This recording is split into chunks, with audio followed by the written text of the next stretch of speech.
project name is water cycle. My project is science project day and night. Air cooler बना सकते हैं और car बना सकते हैं। बहुत खूबसूरत इन्होंने साइंस के प्रोजेक्ट्स बनाए। बच्चों की ज़हनी सलाहियतों को बरोए कार लाने के लिए हैदराबाद में साइंसी नुमाइश का एहतमाम किया गया। Zubair Montessori higher secondary school में लगाई गई साइंसी नुमाइश में तलबा और तालबात की जानिब से मुख्तलिफ प्रोजेक्ट्स पेश किए गए, जिसमें दिन और रात, आबी चक्कर, जमीन के इर्तिका समेत दीगर प्रोजेक्ट शामिल थे। साइंसी नुमाइश में आने वाले वालिदैन को तलबा ने अपने अपने प्रोजेक्ट्स के बारे में तफसीलात से आगाह किया। ओशन रिवर्स और लेग्स वगैरह होते हैं, उनकी जो सूरज की जो शुआएं उस पर पड़ती है जब, तो वो एवापोरेट होकर ऊपर जाता है और ऊपर जाता है वो उस तरह फिर बादल बनते हैं और कंडेंसेशन होती है। कंडेंसेशन मतलब ठंडा वगैरह होता है और फिर हमारे प्रेसिपिटेशन होती है, बारिश होती है। और इसी तरह से जो लेग्स, ओशियन, रिवर्स वगैरह जो भी होते हैं वो सब फेल होते हैं और यही प्रोसेस हमारा मतलब चलता रहता है वाटर साइकिल से। हम ये एक्सप्लेन करना चाहते हैं कि हमने ये प्रोजेक्ट अपने बुक में से देखकर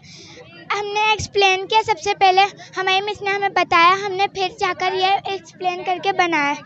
हमने बहुत मेहनत से बनाया। तो ये अर्ली एज है, जो डायनासोर का ज़माना है, और ये जो डायनासोर है एक तरीके की बिग टेरेबल लिजर्ड्स हैं और ये लोग अपना गुजारा, अपना पेट ऐसे भरते थे कि अपने से छोटे रेप्टाइल्स को खा के अपना गुजारा करते थे। इसी वजह से इनका वजूद दुनिया से ख़त्म हो गया। डायनासोर के बाद इंसानों का आगाज़ हुआ है। इंसान अपने आप को प्रोटेक्ट करने के लिए लीफ का इस्तेमाल करते थे और जानवरों की खालों का इस्तेमाल करते थे। वो जब भी बाहर निकलते थे अपने साथ औजार लेके निकलते थे ताकि जंगली जानवरों का शिकार कर सके। अर्ली एज और केव एज के बाद हम आते हैं एग्रीकल्चर पे, जहाँ पे लोगों को दिमाग आया, उनके पास थोड़ी सी अकल आई, जिसमें उन्होंने बीज बोना शुरू किए अपनी ग़िज़ा हासिल करने के लिए, फ्रूट्स पाने के लिए और वेजिटेबल्स, सब्जियाँ लेने के लिए। पहले का दौर था और आज का दौर बहुत ज़्यादा डिफरेंसेस आ चुके हैं, तरक्कियाँ हो चुकी हैं, बिल्डिंग्स बन चुकी हैं, स्कूल्स बन चुके हैं, बैंक्स बन चुके हैं और बहुत सारी आसानियाँ, हर चीज़ हमें नेट पर मिल जाती है, बहुत सारी आसानियाँ हो चुकी हैं। नुमाइश में स्कूल के डायरेक्टर सईद मोहब्बत अली कुरैशी ने Bros Japan group of company के डायरेक्टर सैयद रेहान अली और सियासी व समाजी रहनुमा अनीसा सिद्दीकी को बच्चों की ज़हनी सलाहियतों के हवाले से नुमाइश का दौरा कराया। इस मौके पर मेहमानान का कहना था कि तालीम के साथ साथ बच्चों की ज़हनी सलाहियतों को बरोए कार लाने के लिए ऐसी नुमाइश का इनेकाद इंतहाई जरूरी है। ये बच्चे हमारे पाकिस्तान का मुस्तकबिल है, हमारे मुल्क की रीढ़ की हड्डी का किरदार अदा करते हैं। बच्चों को तालीम के जेवर से आरास्ता करें, क्योंकि अगर आपका बच्चा